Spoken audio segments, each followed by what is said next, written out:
Good turnaround Tuesday, Warriors. Hello, AJ. Greg Herbert, welcome to F.A.C.E. Your new handle. AJ, how are you? Team, how's it going? How you, Patrick? Everyone doing okay? I hope so. Dale. Good morning, Ryan. How you doing, buddy? All good, mate. All good. Okay, so just quickly, this 107.20 level up here in the Dixie is 50% of the, big weekly decline right here. So I'm going to try to turn around Tuesday trade. I'm short from here, risking 65. What do you think, Ryan? Any possible reason that you could come up with? There is a little divergence on the 4-hour in euro. So does this level mean anything? 104, 60, 50? Not to me, it doesn't. We've had the break of 105. It's now confirmed below 105. Okay. That's your measure. If we hold below that, we're heading lower. Okay.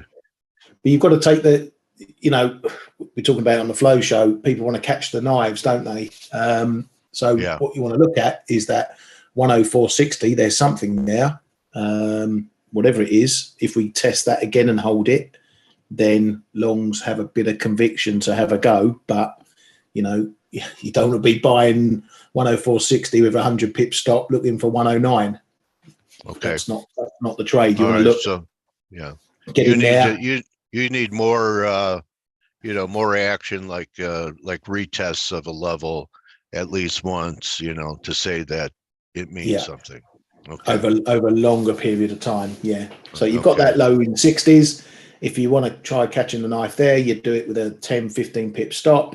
If you get to 104.90, 105, you need to be taking some profits. If it doesn't break, if it does break, you ride it for where it goes. But there's different things happening. That keeps making lower lows. The trend since June, July is not changed. There's nothing in there that says start hoovering it up for the longer term. You look at Aussie dollar, which you got your cursor on now. Same picture. If you go back to like a 4-hourly maybe or something. Yeah. Same picture there. So lower. Now go to the Kiwi dollar. Okay. Just quickly, just to make the point, if you just zoom it out a little bit. So this one in September made its low, held its low. Good eye. That gives you your level to lean on. Can we break lower? Of course. But if you wanted to catch the knife back in September, that's the price action you wanted to see. Around about that 59 level. Broke it, bounced back above it, held. Yeah. Only now breaking again. And you're really saying buy the thing that's held up the best against the dollar, right? Buy up the thing that's showing it's holding up against the dollar. Yeah. I mean, the picture is there. We're not we're not taking out those lows. Yeah, I wouldn't buy Aussie dollar here down at these lows, but you might think about Kiwi here because you've got those confirmed lows in play. And you got a potential stop under that early September low. Okay. All right. Appreciate that look. I didn't even, hadn't even looked at Kiwi, so you opened my eyes to something that wasn't in my brain to begin with. Yen, flirting with the big round number, 150 as yields. I think you guys were talking, or Blake, about 475 next stop in the 10-year. There we are. Yeah. Yeah, and this kind of looks the same. I mean, this would be not catching a knife. What would it be? Getting in the way of flak. You're in the air. Standing in front of a train.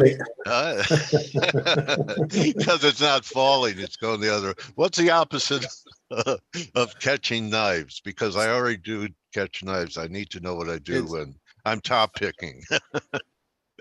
What's it It's like called? it is like literally standing in front of a freight train right now. All right. All Right. right. I hear the whistle blowing. Yeah. I hear There's it. area here at 150 in dollar yen. That's what's keeping it locked up for now. But I think we're heading for a shit or get off the pot moment. Okay. Risk. So tried to rally. I think, Blake, you said, you know, a trend line that this market has problems under last week's lows. Correct. Okay. So, you know, here's my impression. I really thought over the weekend that when they came up with something that really, you know, that was a black swan, that it didn't happen. That, you know, I would have been looking at 40 higher, 40 handles higher in the S&Ps, and it would stick, and we'd get a rally back towards 4,400. A pretty poor response to, you know, averting the shutdown, don't you think? Yes. Yeah, actually, that's a great point, Dale. And I'm glad you brought that up, because if you think about it, okay, so Kevin McCarthy,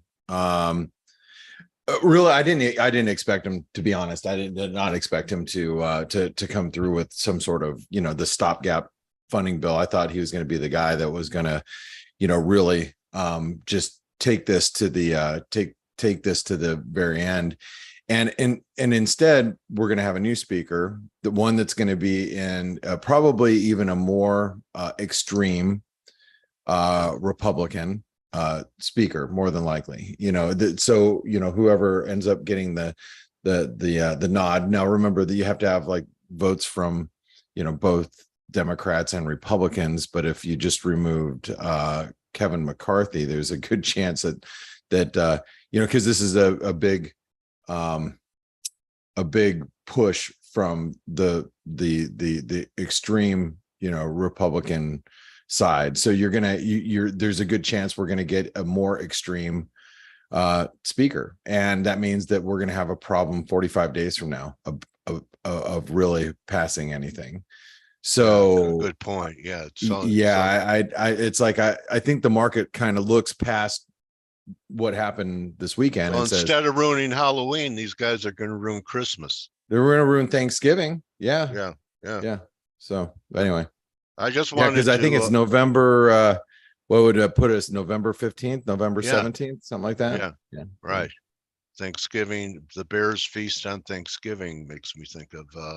I just want to cover the precious metals because I made a promise to everyone in here. I won't be talking about the short side of metals for a few years. I didn't buy anything yet, but I'm getting close to. And if you want a silver stock to monitor while it goes through this final process, I kind of like the look of AG here. Okay.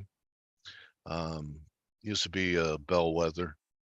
It's a pretty nice wedge developing here in EG. And then I look at things that aren't making new lows, like AG did make new lows. Here's a junior. I've showed this to you guys before, and I think, yeah, the 78.6 is 251.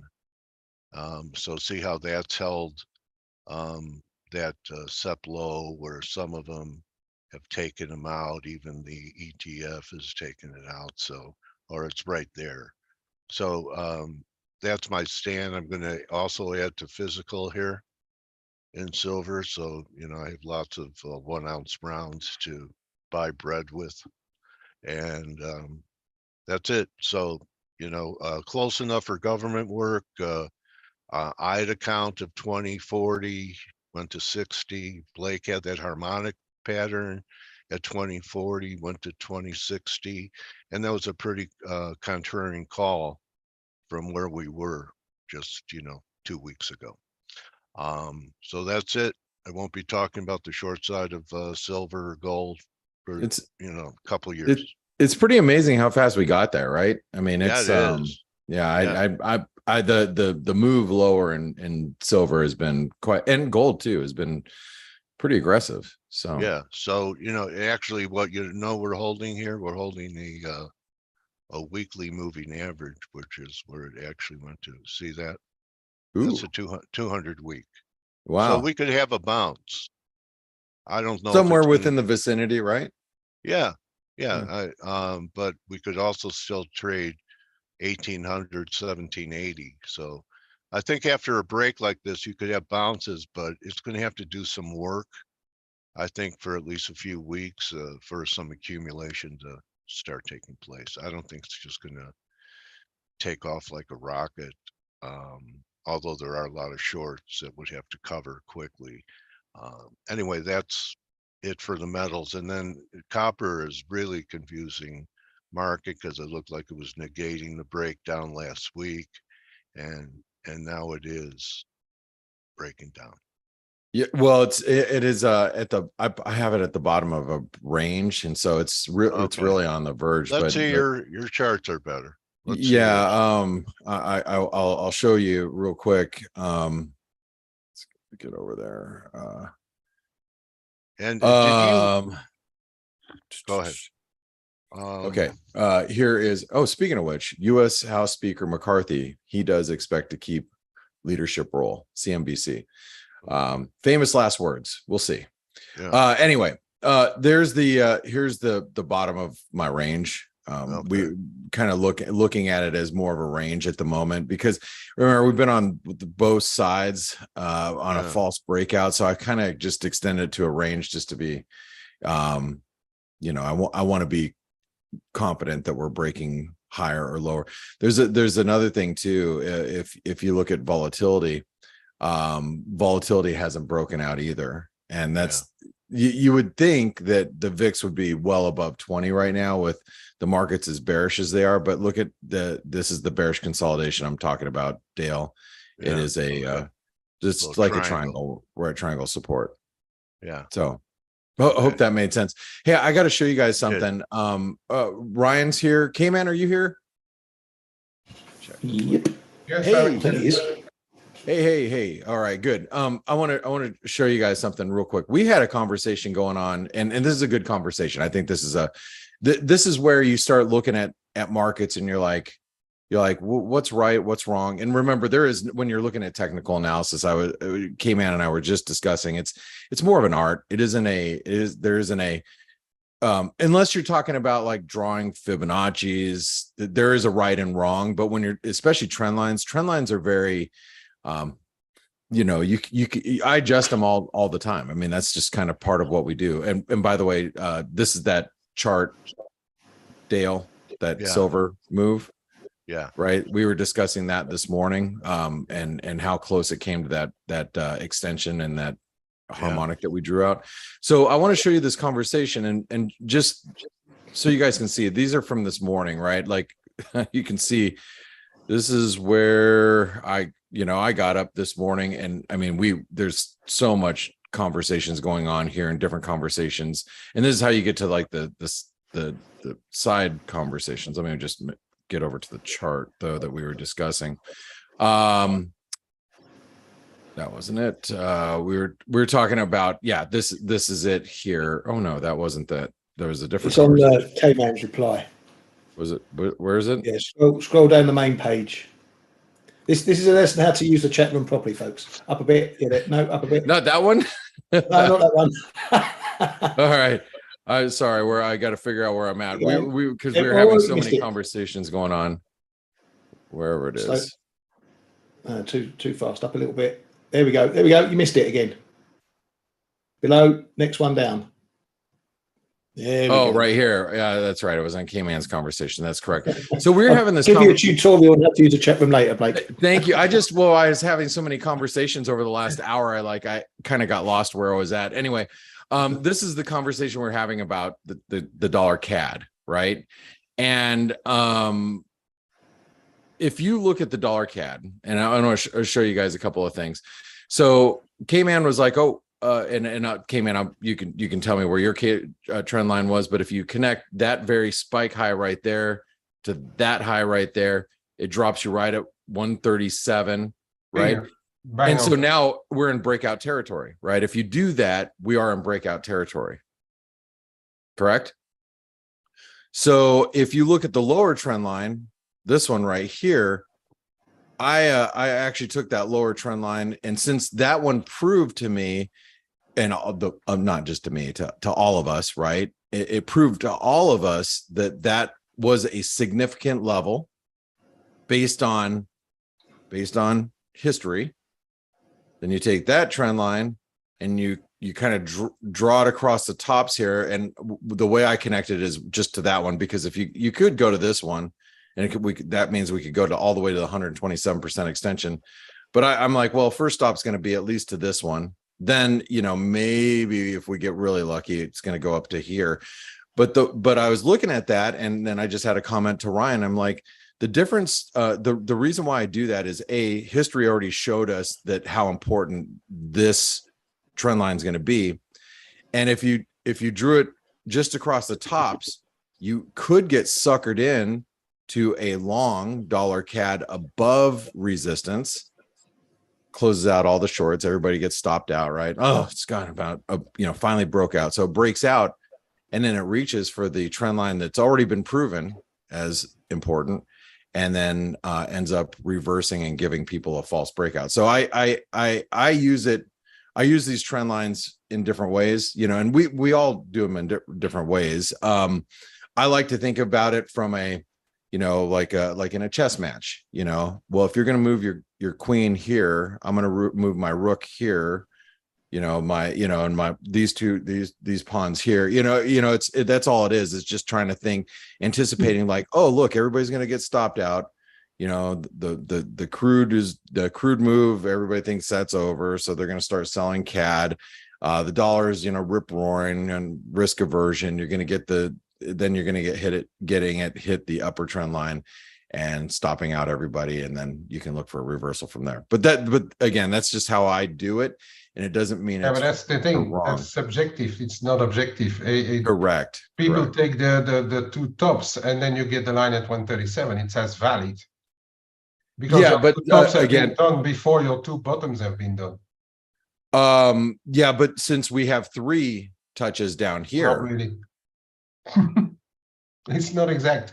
That's what I meant. It's not exact science. It's subjective. No, it's not. No, that's yeah, no, it never is. But then again, then you think about the way the market is reacting based on what's currently happening, and is it possible that we get this? Then you look at all the other dollar pairs, and it's kind of doing the roundabout analysis. But it is the way I've had my charts reset for a while now, and I was kind of hoping we'd get here and wanted to see what the reaction was going to be up at these levels. So anyway, yeah, but see, the guys, just so you all know, that's like the kind of conversations that we end up having like all day long, and in these rooms, which is great, right? It's great to have these conversations and these talks about how you feel about, like, Chi just came in from, he's right here. He's listening in right now because he was making fun of my dad joke. Anyway, we haven't seen him in a few weeks because he has his business, and he popped in and asked everybody about their thoughts on the markets, and it's nice to be able to do that, right? And that's kind of what our community is all about. But anyway, it's an interesting conversation that we had about the CAD. And I want to just kind of show you guys what our thoughts were there. Now, I want to ask this really quick. Last night, Suzuki, he came out, and I don't have my notes right in front of me because I just woke up. He made some comments on price stability, like, well, we don't want to see anything that's crazy, or whatever he had to say. When he said that last night, my first inclination was, oh, well, I guess we're not going to get intervention tonight, because, what I've always seen is intervention comes like when you just least expect it, not after comments. Kman, what are your thoughts on that? Because it's kind of like, and I hate to use this very, very morbid. This is an example, but you would know what I'm talking about. It's like if somebody's going to, I shouldn't use this example. It's not a good example. I mean, it is, but it's not. Dale. What he basically did is make us rethink what most of the market actually was looking at, and that's that trade weighted index, the near, the rear, whatever index we were looking at, and most of the market was looking at being under intervention levels already from compared to last year. And he put us back in our box, saying that no, I mean he's looking at the speed of the move, not where the FX rates are. So that indeed says that looking at the speed of the latest yen moves, even yen doing better versus other currencies than versus dollar right now, and other currencies versus the dollar, that we're likely not as close to interventions as we may have expected looking at those other indices. So he just said, no, it's about the speed of the move. So we need to watch now again whether we are going to go 100 points a day for 2, 3, 4 days, and when they come back with their speculation line, once they say that they have determined that the move is speculative, then not usually they intervene hours later or the day later. But he's actually scaled that expectation back a decent notch with his comments. Getting a nice little wick and cable right here, guys. Just letting you know. No, we're talking about the yen. Okay. Oh, yeah, we were talking about the yen, but I just wanted to say, Michael Brown, Ryan, who you just did the trade-off with last night. Was it last night? For me, it was last night. Was it early this morning today, or is it yesterday? I don't know. Yesterday. It was yesterday. Yeah, yesterday we filmed it, out today. Oh, okay. So he made that mention just was it 2 weeks ago? He's like I think they're looking more for volatility versus the levels that we're at, and that's because we were kind of having this conversation about the 150 level. Like, it's just 150 is just 150. Technically it's maybe some resistance, but it's just really 150. It's just a number. And we had the discussion about volatility, and that's interesting that that Suzuki mentioned that. So thank you, Kman, for clarifying. So right now it doesn't feel like Japanese yen volatility is just a grind, right? And and if you look across a basket of yens, one of the things that has been pointed out here, and I want to make sure that you guys all see it, is and I see Kman's in the chat room. You've established a bit of a position in New Zealand yen, right? Yeah, I did, but then on those Suzuki comments, I actually bought it back. But no, that's a really nice picture, to be honst. Yeah, this is a multi-year, right? And you're ahead of the RBNZ this week, excuse me. The RBNZ is tomorrow, but tonight. Anyway, you got the New Zealand yen showing a failure up here. You got the Canadian yen showed a bit of a failure too. You can see it right here. A bit of a failure up at the 127% extension. So a little bit of a reversal there. Pound yen's right at the 618 retracement. Euro yen's showing like it's just below channel support now. So you got, the yen that doesn't, it's maybe the dollar looks really strong, but the dollar looks strong against everything. It's not, it's not necessarily a yen story at the moment. I'm playing, the Kiwi yen on the short side too. Looks like Leandro is playing bear on the short side of the sterling yen. So I think that these yen pairs, they do look vulnerable. And wouldn't it be interesting if we saw some yen strength without intervention? I don't know how that's going to happen, but maybe it would be because maybe if the Nikkei turns south with a vengeance, it might happen. Yeah, maybe. And look at how close to support we are. I mean, we are at flag support, but really that that 31,000 or as 30,800 in the Nikkei. I mean, this is a big number, right? This is a big level. So yeah, maybe that's right, Dale. Maybe the yen catches a bid that way.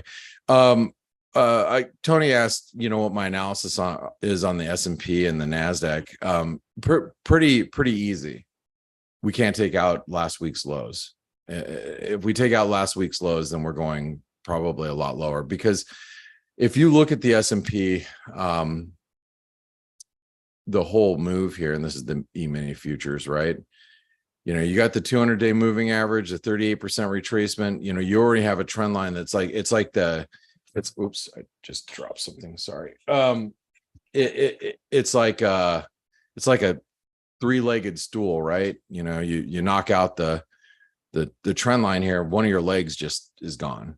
Maybe it's a four-legged stool, but whatever. But there's a lot of confluence, right? So you have, you know, this resistance, previous resistance, breakout point, 200-day moving average, 38% retracement.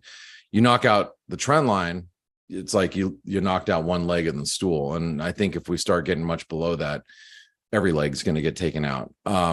So, you know, the NASDAQ's very similar, but the NASDAQ's actually outperforming right now. We still have this, it outperformed yesterday. We have this little inverted head and shoulder pattern. I think to keep this with any type of symmetry, we really need to break out higher today, which is possible. I mean, I guess the only thing that would really save the market right now, in my opinion, would be a bit of a reversal in yields in the dollar, right? But that doesn't seem so likely right now. So anyway, hey, real quick, we do have turnaround Tuesday, buddy.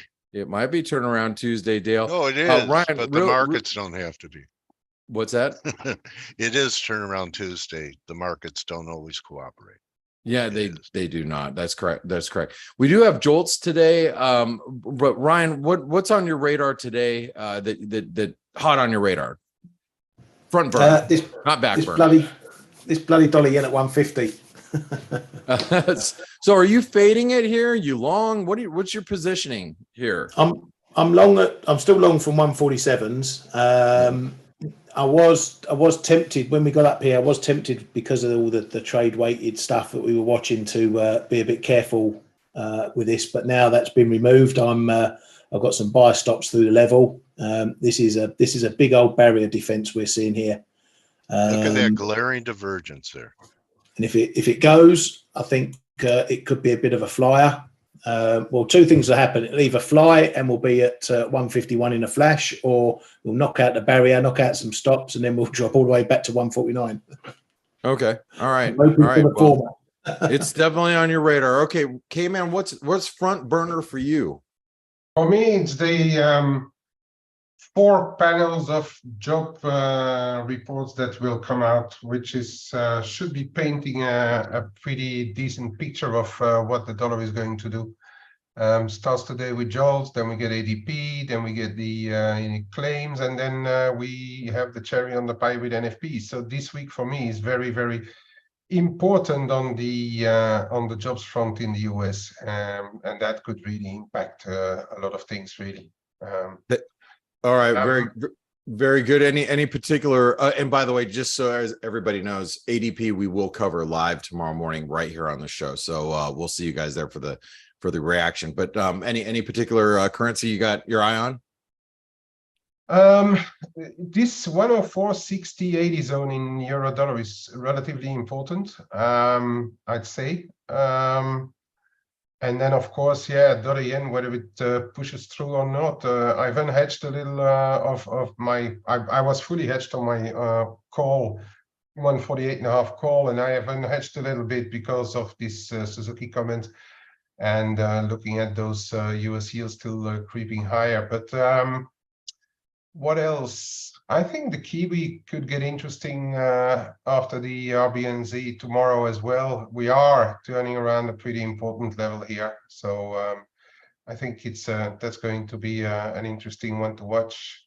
Yeah, you know what they call this formation here? This one right here. That's the middle finger formation, right, Dale? I didn't know that. Yeah, well, it's the FU formation. All right. You know, that's exactly what that is. Oh, where it got everybody. Yeah, it did. So thank you, Kman. Appreciate that. Hey, I want everybody to be looking at the dollar Mexican peso today. We are once again getting real close to 200 DMA. We're getting real close to resistance. I already started establishing a little bit of a short up here.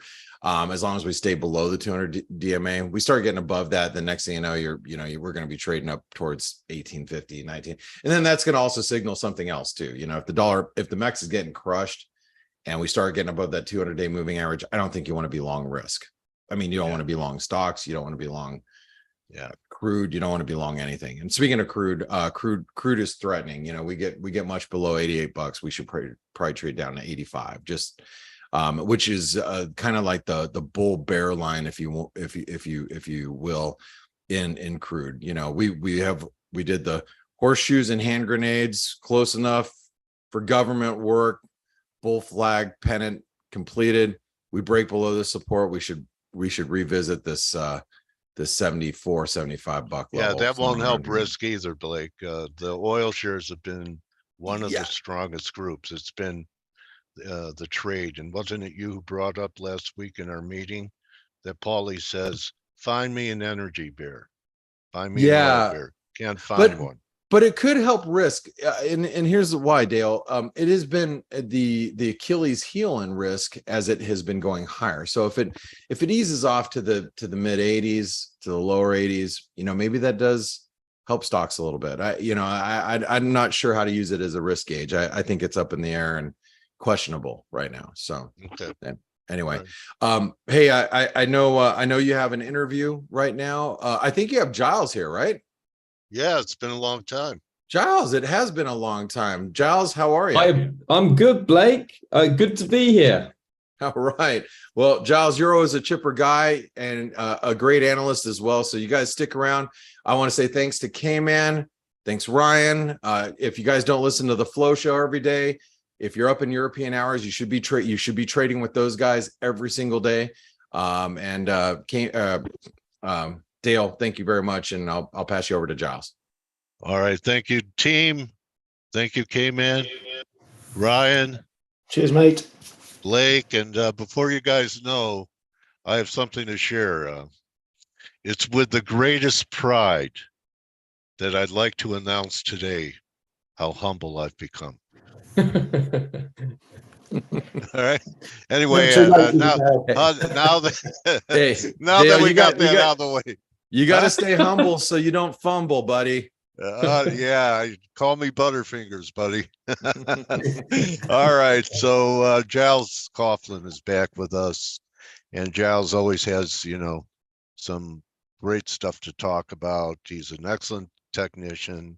What's the brokerage firm that you're with? Can you mention it? Yeah, of course, Dale. I'm currently with HYCM, although I'm due to look for new adventures from the start of November. So this is my last month with them. Okay. All right. Well, anyone would be fortunate to have you. Oh, thank you very much, Dale. Really. So Blake, hire Giles. Anyway, what are you looking at? We've had this tumble in metals. You're looking at Aussie, I see Australian commodity prices. Go ahead. Oh, yeah. Let me just check. I just want to check that I'm sharing the right screen. Yeah, it shows a lot of new events. Yeah, that's great. Well, what I thought I'd do, Dale, is I really enjoyed the conversation as I was just waiting in the wings. And I thought I'd do a quick preview for the US JOLTS jobs and what I'm looking for. And then I thought I'd have a little comment on the implied volatility for the Japanese yen, just to add to the conversation.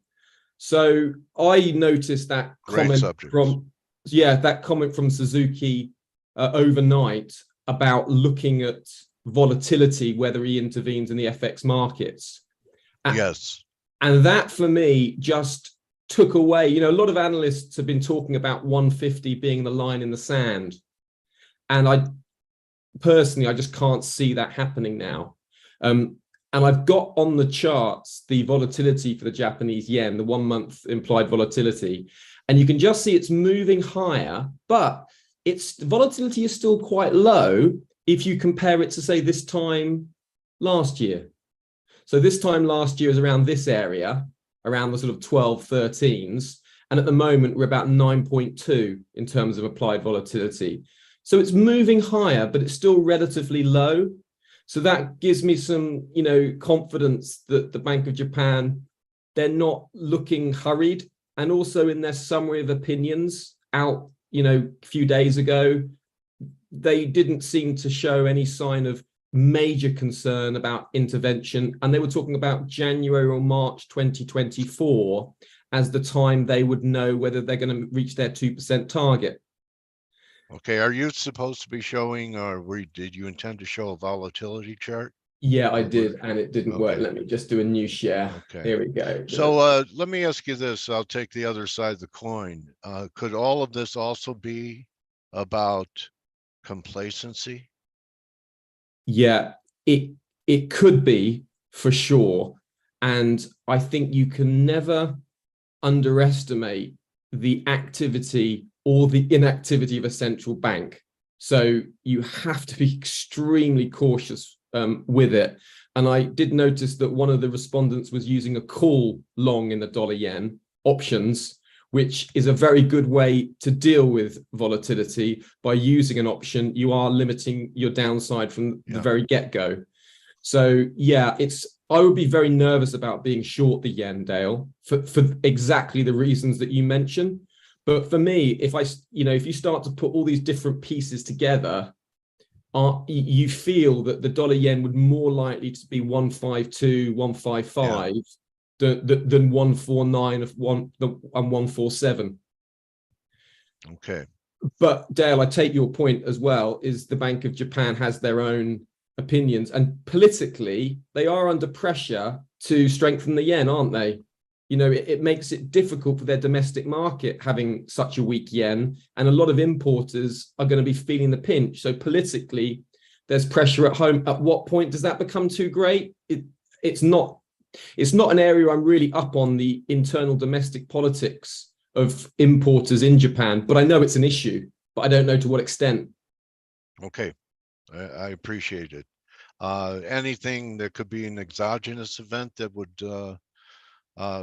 perhaps risk off elsewhere on the globe, where it used to be considered safe haven currency?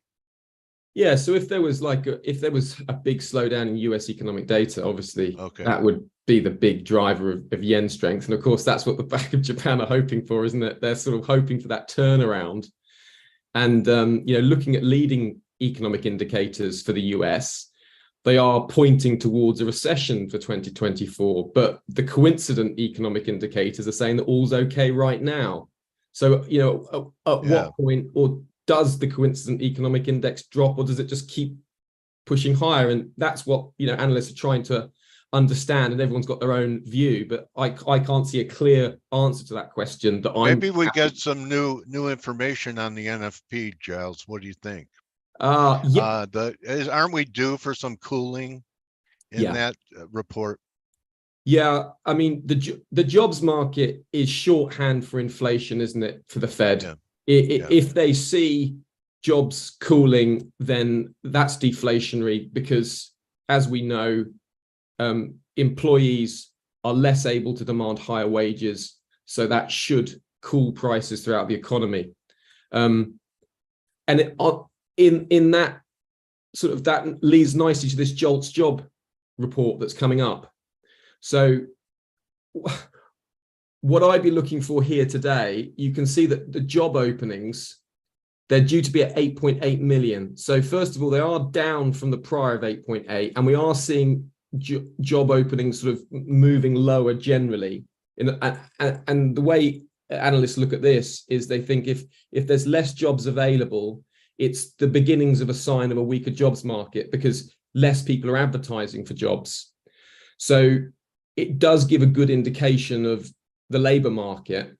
And for me, when you look at, if you just look at yields, it's just been on that March high, hasn't it? Since the dot plot was higher for longer narrative from Powell on 20th of September, we've just seen yields move up and up and up. All those summer bond buyers caught out, and there was a lot of them. So a lot of people are underwater with those bond positions they've bought, and the dollar index pushing higher and higher. So with that, you've got to ask yourself, well, I ask myself, what would be the surprise print here?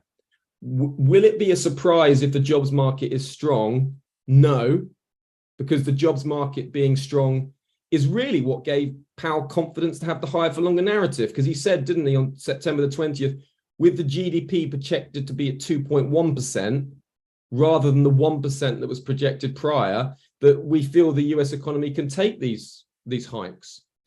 So if we saw this job openings come in below 8.5 million, and we saw jobs quits coming in higher, if we saw that anything below 8.5, 8.4, then you'd expect a little bit of the very recent dollar strength to pull back, and a little bit of the dollar yield to pull back as well. So that would be dollar yen downside and a nice pop higher in gold probably. So if I got this coming in 8.4 million, what I would look for, given how extended gold is at the moment, and that's really been one of the main instruments that's been punished by the higher yield and higher dollar story, has been gold.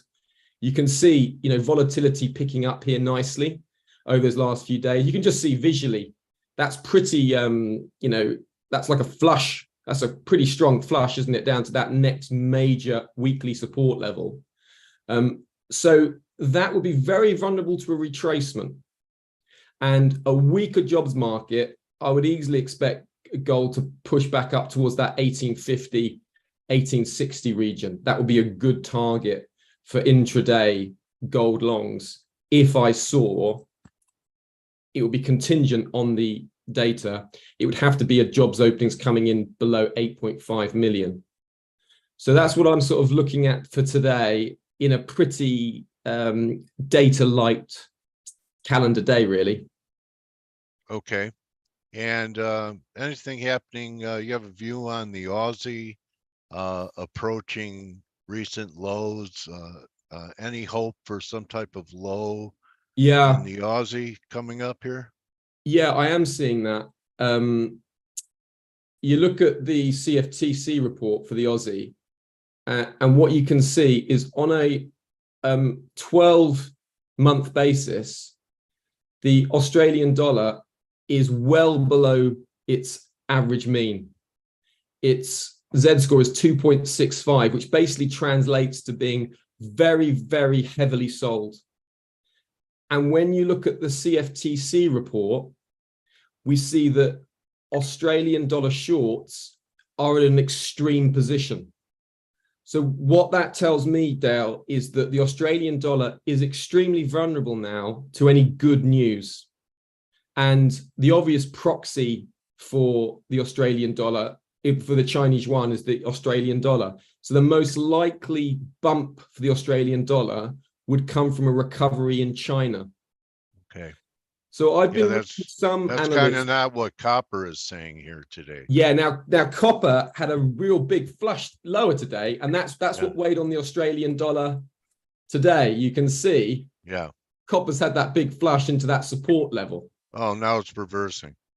yeah. Well, it's just finding a little bit of support. I couldn't see any particular reason. I think when the Chinese market opened up again, it sort of had a little bit of a reaction to the recent sort of sell bias we had over the weekend.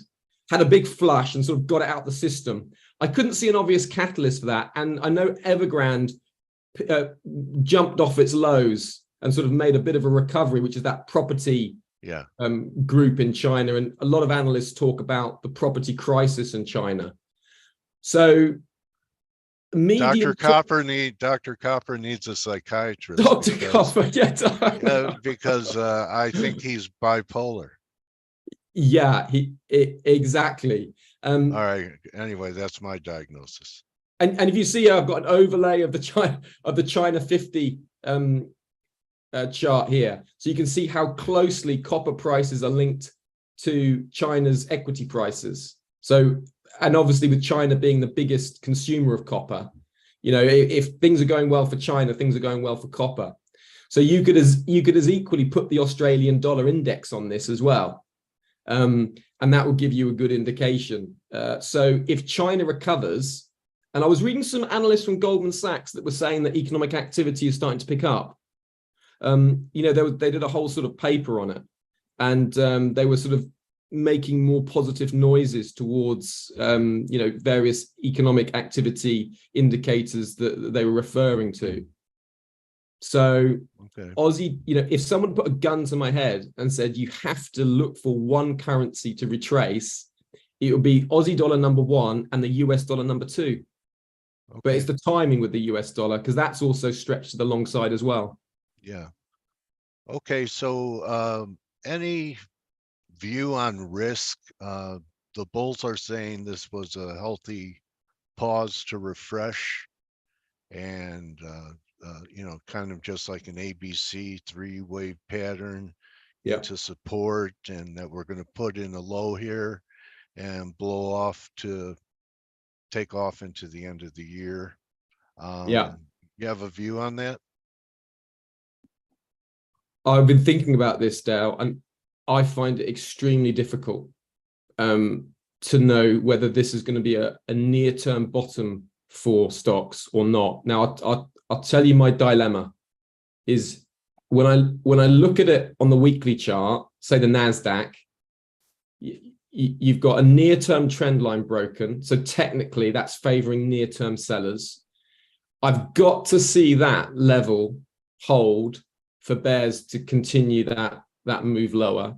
And at the moment they are closing below it. When I look above, I see all-time highs at 16,500. And I think to myself, could I really see a market where we take out those all-time highs, fueled by low interest rates, fueled by government spending, fueled by so much fiscal support? Could I see those all-time highs being taken out? I couldn't. Could I see price maybe retesting them and dropping lower? Yes. So that's what I see fundamentally and technically.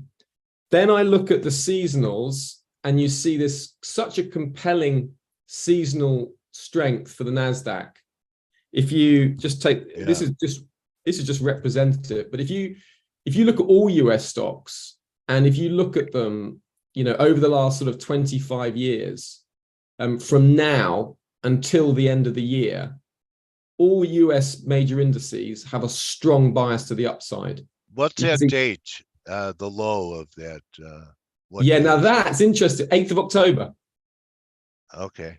Right. So that gets us around NFP, right? So it gets us one last NFP flush. Yeah. All right. Yeah. So also if you look at it interesting as well, I was looking at the NASDAQ around, and the reason I was looking at NASDAQ is just because I was short NASDAQ. If you look at the first day of Q4, look what you notice. So this is around the first day of the fourth quarter in the NASDAQ. You see a bias for upside. Yeah. Okay. Yeah. And that's the same with the Dow. It's the same with the S&P 500. I haven't got time to go through them all. But then if you notice afterwards, you get the drop off. Yeah. Right. So you get the turn of the month effect, where you tend to see a major indices gain from about the 26th to about the 5th. And the logic behind that is that a lot of people get paid around the end of the month, and a lot of their payments to pensions, et cetera, get made at that time. And so there's this artificial inflow sort of stream that happens around the same time each month, and that just sort of bumps stocks up around the turn of the month. But just notice, once you've got around that influx, you tend to see prices move lower. So if you look at the Dow, you'll see exactly the same pattern, right? From the first day of Q4, look how it sort of falls from that first day of the month. S&P 500, you get exactly the same kind of effect. A little pop higher and then a drop lower out of the event. So if someone put a gun to my head, what would you think? I'd think, the analyst side of my head says it's all going to depend on the US data this week. And if that starts coming in weaker, then there's no reason why stocks can't continue falling. But if it comes in strong and the US economy holds up well, then there's no reason why equities can't have a bounce either. Okay, so if that comes in weak, that's interesting because that'll mean yields will come in, right, Giles? Yeah. And, you know, people are like Pavlov's dogs are trained lower yields is risk on. Yeah. So do you think that could really be the hook that people see yields starting to fall and the market not railing with it? Yeah. That would be really, really interesting. Yeah, because we haven't seen that. Yeah. We haven't really seen yields fall. The Yeah. market's gone up with higher yields. Yeah. See, I tell you, it's interesting what you said. I'm getting normally, as you're right there, I trade quite a lot of risk events. And normally, if you got something that's going to bring the yield down in the current environment, you think, oh yeah, definitely want to buy equities. But I find myself holding back and I'm wanting to stick to something that's dollar denominated because I have much more confidence in the dollar's reaction to bad economic data than I do to equity markets. So that's just kind of an intuitive thing. I thought I'd rather trade like gold, which is really like a real yield and a dollar play. I just feel more confident with that than how's the market going to react. Yeah. Okay. Well taken. Giles, anything you want to talk about to wrap it up? I think that you really present both the technicals and fundamentals, the way you marry them up is elite, and really always learn from you every time you're here. Oh, it's likewise, Dale. I've learned a tremendous amount from yourself, and I love the questions that you ask, Dale, because they really help me to think. And I think there's so much value in this kind of environment. I get a tremendous amount from it as well. So thank you for inviting me. Okay, well, I'd like to, we'll catch up in the winter, and I know that everyone, the whole team, we all, like you, respect you, and hope for the best for you, rooting for you, that whatever you decide to do, that it, gives you prosperity and happiness. Oh, that's a lovely sentiment. Thank you so much. I'll take that with me into my afternoon, and it'll cheer me along the way. And the same to you, Dale. And I love watching you guys and seeing your tweets. And I'm always thinking, giving a little cheer for you as well as you're going along your way. And you've done a tremendous job here with ForexAnalytix, and you host it so well. It's such a pleasure to be part of. Well, Giles Coughlin, everyone that follow Giles so you know where he's going and what he's doing, because he's a pro, and really appreciate every time Giles comes here. So thank you again, buddy. It was great seeing you. Let's not let 6 months fly by again. No, absolutely, we won't. All right. Thank you very much, Dale. Be in touch and look forward to seeing you again in the future. All right, Giles Coughlin, everyone, at Giles Coughlin CCC on his Twitter handle. Follow him. You could join the team in about 22 minutes for the morning edge. Thank you, everyone. Thanks, everyone. Now take care, guys. Bye. See you, Giles. Hope that we added value to what you're trying to accomplish. It's not an easy endeavor. And above all, don't just count your pips, count your blessings. Good luck on Turnaround Tuesday. We'll see you tomorrow. Giles Coughlin, everyone.